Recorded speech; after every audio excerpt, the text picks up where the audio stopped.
Nea Gesenia Kurniasari, biasa dipanggil Nea. Saya mahasiswa bimbingan dan konseling Unika Atmajaya Jakarta. Saya sekarang semester 6. Kali ini saya sedang mengambil mata kuliah praktikum konseling akademik.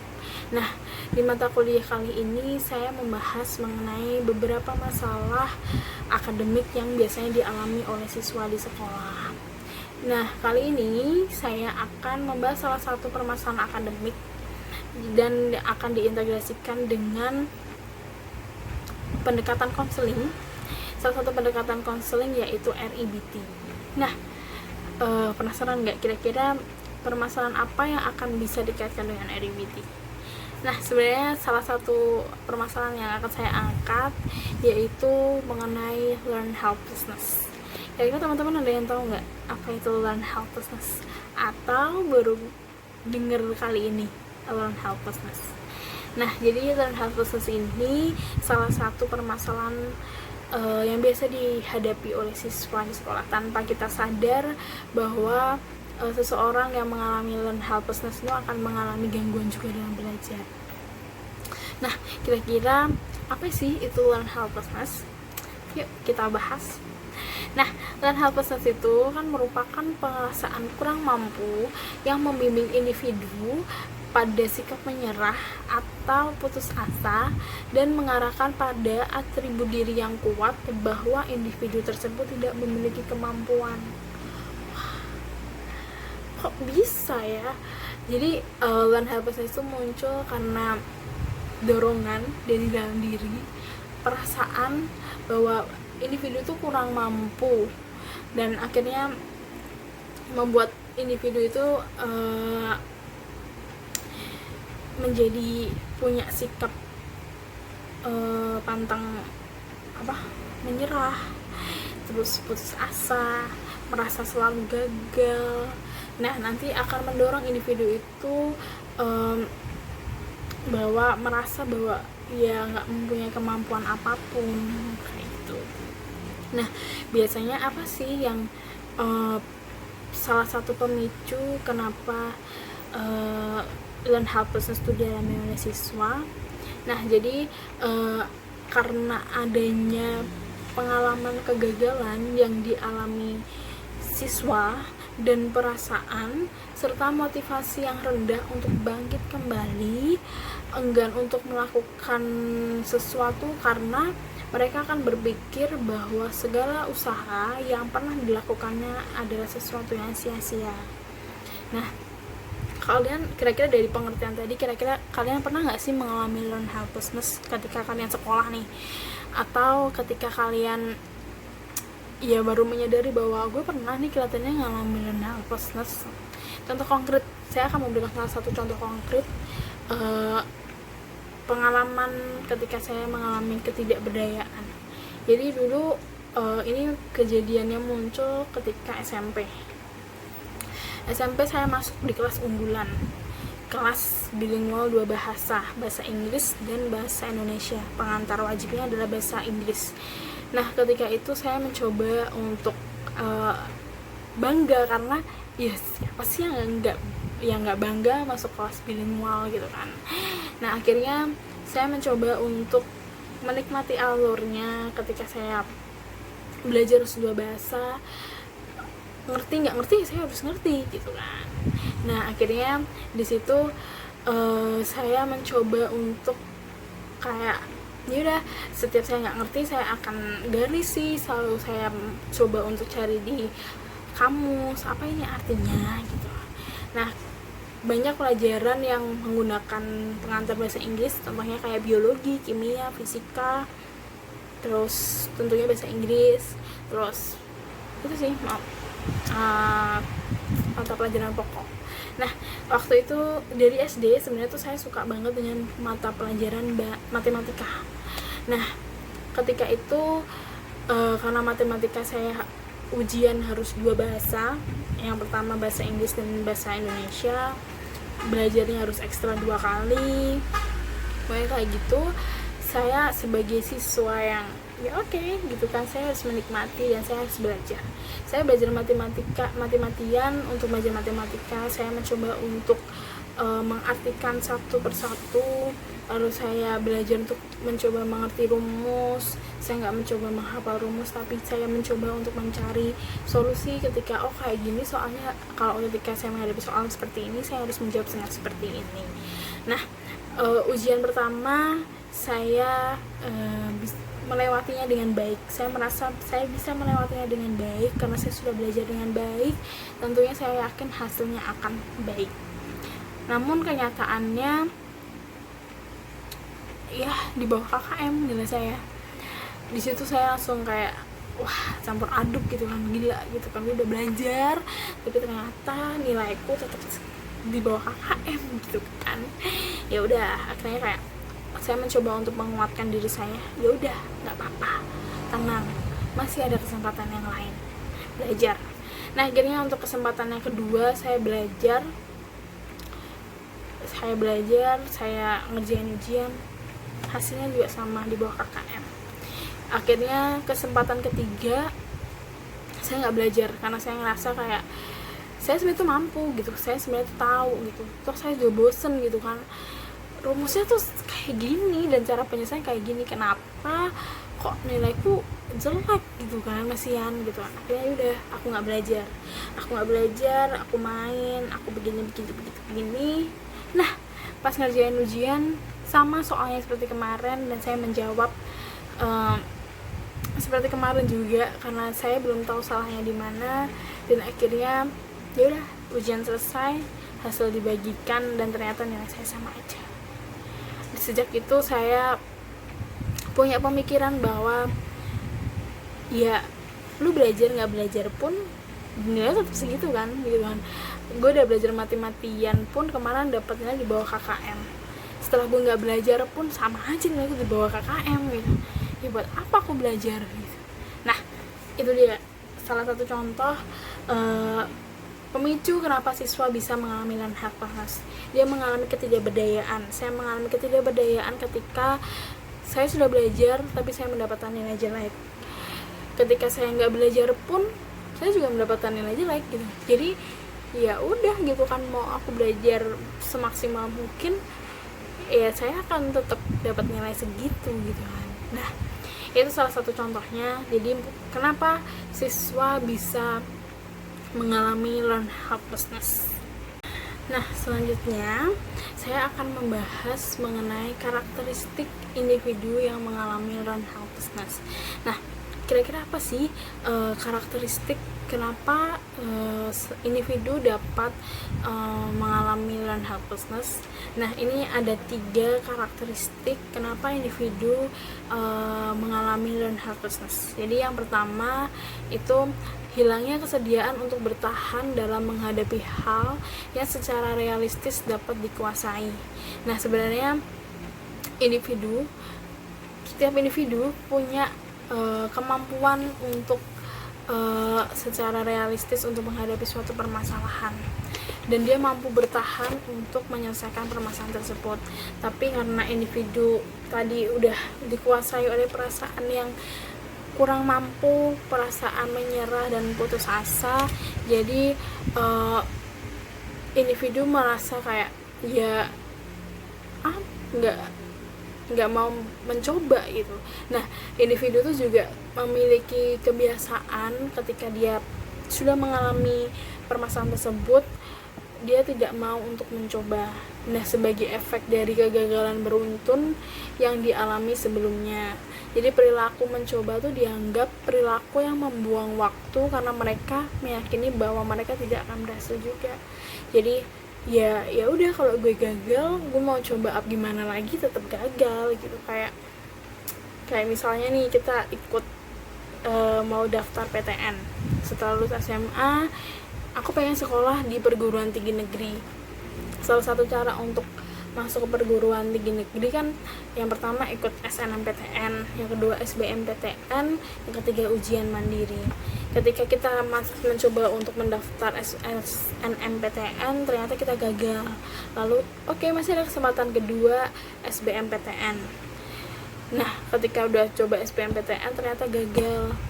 Kadang ya udahlah, emang mungkin bukan rezekinya, padahal sebenarnya masih punya satu kesempatan lagi, yaitu ujian mandiri.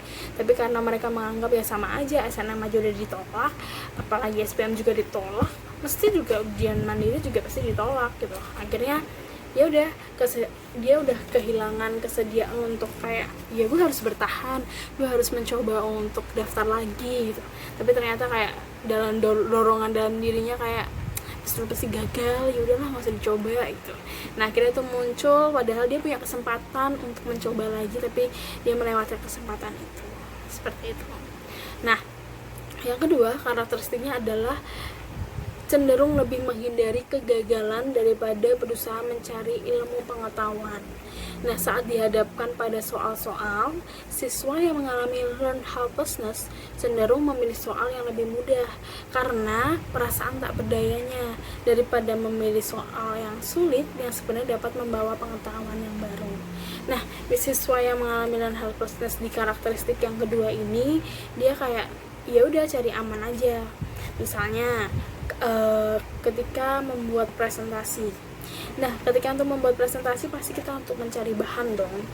Kita misalnya mencari apa itu pengertiannya, kita mencari latar belakangnya, kenapa kita mau membahas permasalahan ini, lalu kita menentukan tujuan apa sih yang hendak dicapai ketika kita menyampaikan materi ini, lalu juga kita menyampaikan bahwa apa itu karakteristiknya, bagaimana ciri-cirinya, faktor-faktor apa yang mempengaruhi sehingga permasalahan ini ada, seperti itu.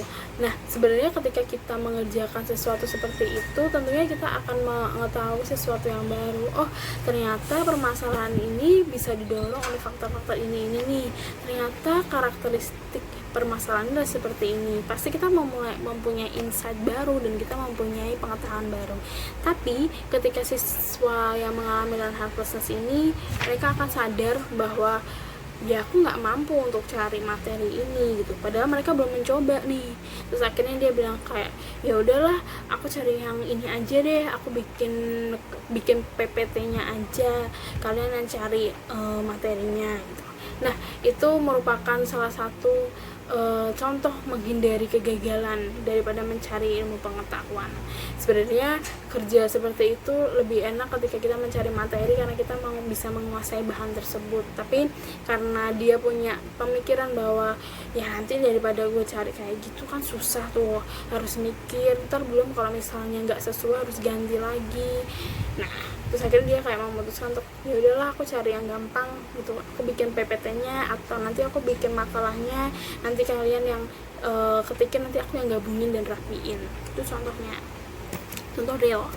Nah, lalu karakteristik yang ketiga itu bahwa individu yang memiliki orientasi helpless di saat dihadapkan pada kegagalan akan cenderung melakukan atribusi internal yang bersifat permanen yang memberikan atribusi pada kegagalan yang disebabkan karena ketidakmampuan pribadinya, sehingga memungkinkan munculnya emosi negatif, kemunduran dalam kinerja, kemerosotan self-esteem dibandingkan dengan individu yang memiliki master oriented yang cenderung lebih memfokuskan dirinya untuk mencari solusi daripada mencari alasan atas kegagalannya.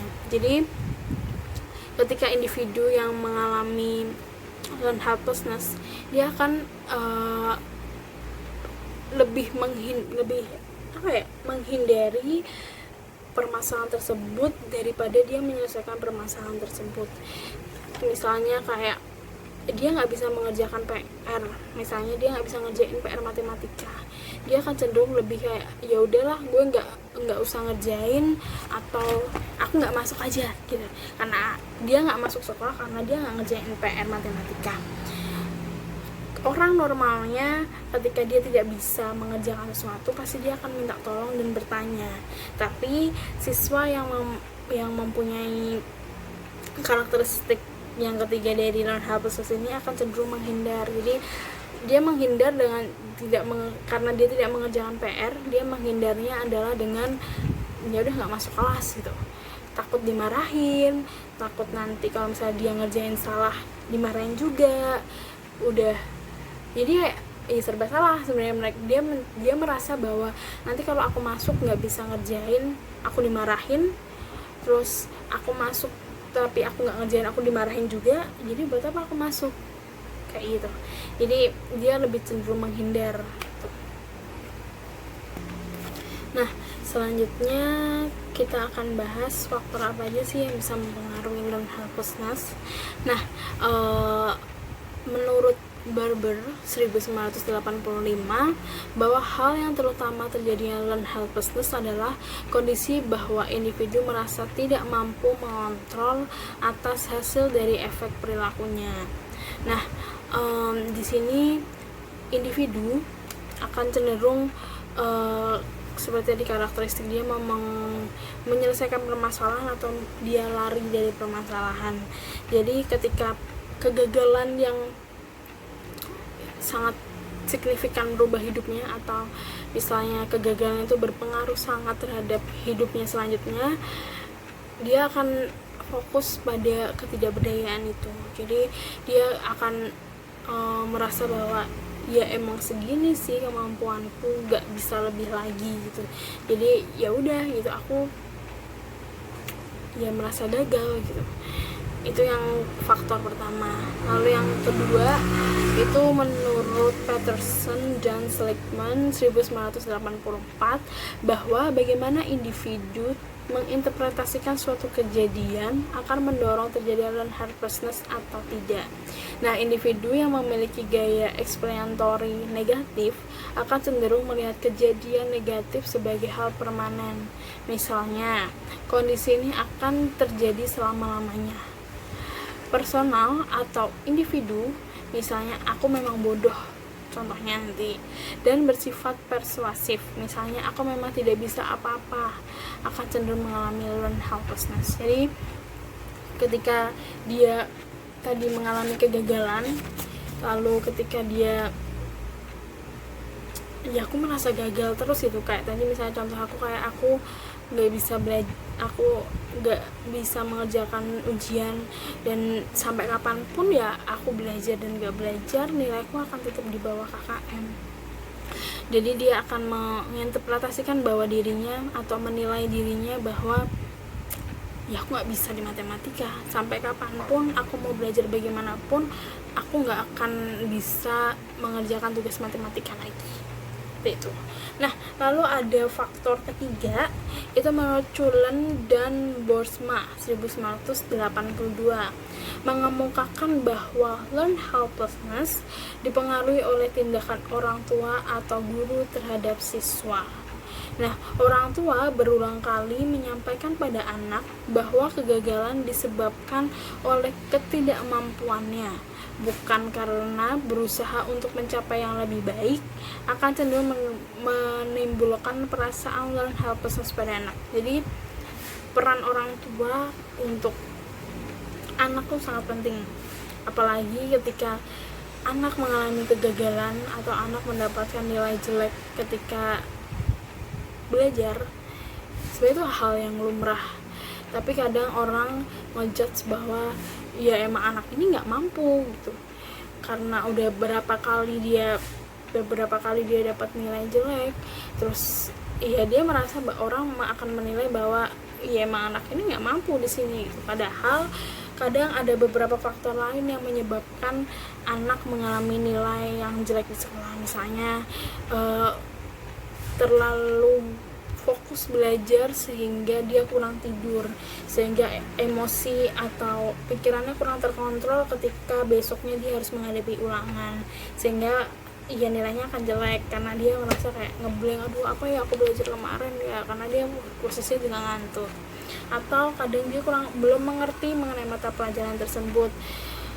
Kadang anak merasa malu bertanya, jadi dia kayak ya guru langsung kayak oh berarti paham karena nggak ada pertanyaan. Padahal kadang ada sebagian anak yang belum memahami, dan kadang ada anak yang memang tidak berani untuk bertanya langsung kepada guru ketika proses pelajaran. Ada yang takut, akhirnya ya dia diam, ya udahlah diem aja gitu. Nah itu juga bisa salah satu faktor. Jadi sebenarnya bukan judging atau bukan ngejudge atau menilai anak bahwa ya ini nggak mampu gitu. Jadi apalagi marahannya juga di depan anak, kayak ya kamu sih nggak belajar, kamu mah nggak bisa di sini.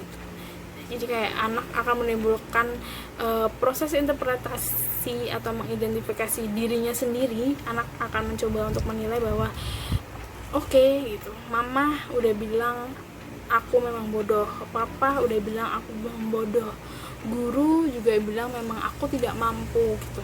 Berarti memang aku tidak mampu untuk mata pelajaran ini. Itu efek yang paling buruk ketika terjadi pada siswa menilai bahwa dirinya tidak berdaya dalam pelajaran apapun, seperti itu.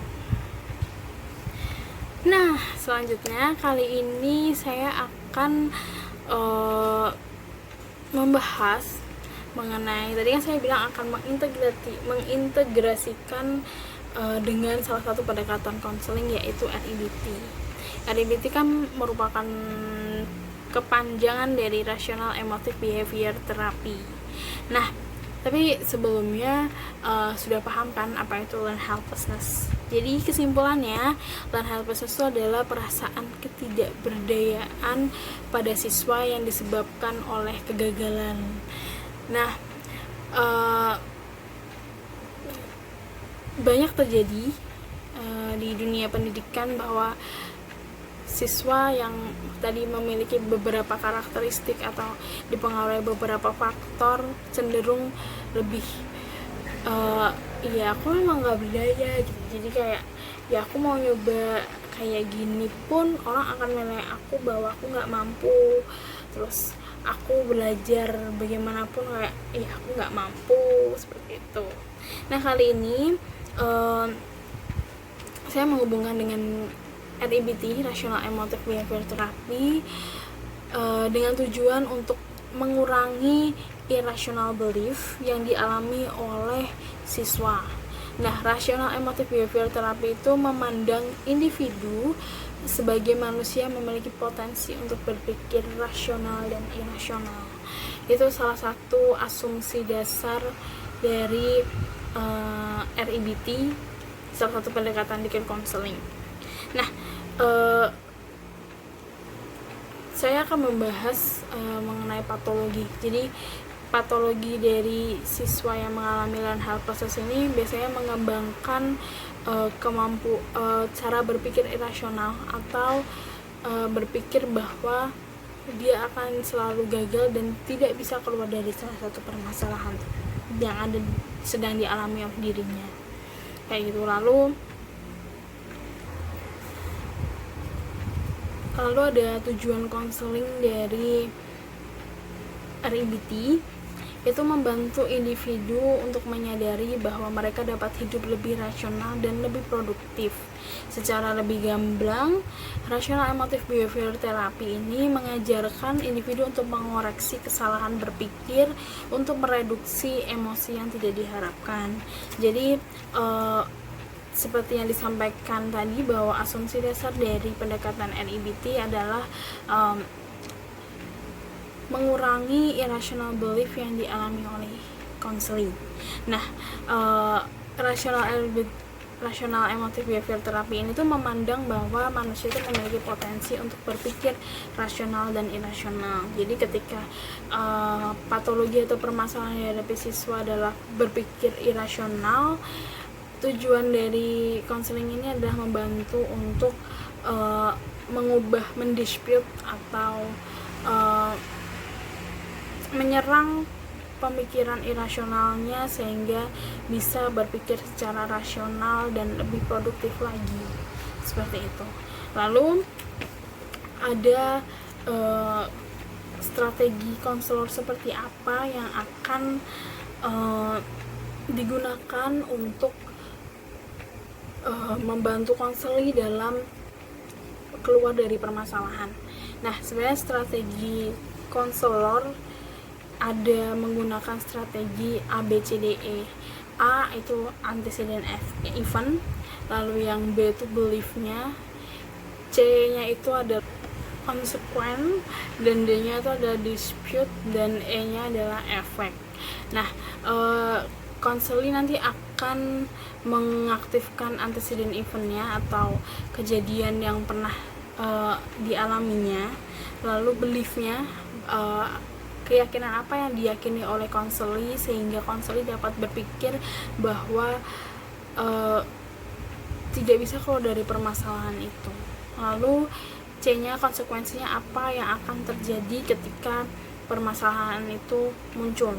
Lalu di dispute atau di dispute, mendispute pemikirannya dia, sehingga nanti efeknya yang terjadi dalam dirinya apa. Nah, sesuai dengan jurnal penelitian yang saya ambil, bahwa REBT atau REBT ini diintegrasikan dengan learned helplessness. Ini saya mengambil dari jurnal, yaitu penerapan konseling rasional emotif dengan teknik reframing untuk meminimalisir learned helplessness pada siswa kelas 11 IPA 3 SMA Negeri Singaraja tahun ajaran 2013 atau 2014. Jadi di jurnal ini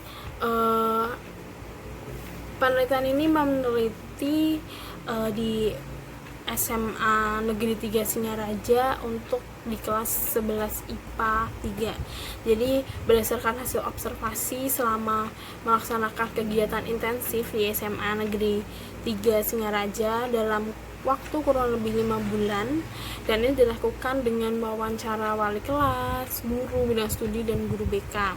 Itu terdapat beberapa siswa itu mengalami learned helplessness berdasarkan karakteristik, bahwa siswa ini kenapa dapat digolongkan siswa mengalami learned helplessness, karena ada beberapa perilaku yang muncul seperti pasif saat pelajaran berlangsung, terus tidak ada keinginan untuk bersaing dalam prestasi dengan teman sekelasnya, acuh tak acuh jika diadakan ulangan harian. Jadi dia merasa kayak ya udahlah ulangan aja gitu.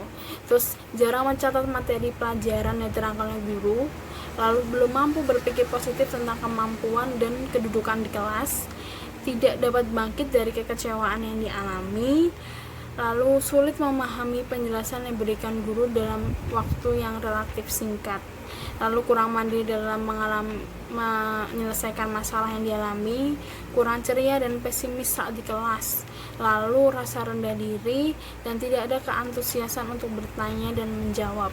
Jadi kenapa bisa digolongkan seperti learned helplessness, karena mereka sudah merasa bahwa apapun yang usaha dia lakukan pasti juga biasa-biasa aja. Nah, akhirnya penelitian ini dibuat dengan metode observasi dan wawancara terlebih dahulu, lalu diterapkan konseling individual oleh guru BK, dan tentunya pasti sudah melalui tahap wawancara dan observasi. Jadi nggak semuanya itu satu kelas mengalami learned helplessness, enggak, tapi ada beberapa siswa yang memiliki kemungkinan besar mengalami learned helplessness. Untuk karena itu, guru BK meminimalisirnya adalah dengan memberikan konseling individual kepada siswa-siswa yang terindikasi mengalami learned helplessness.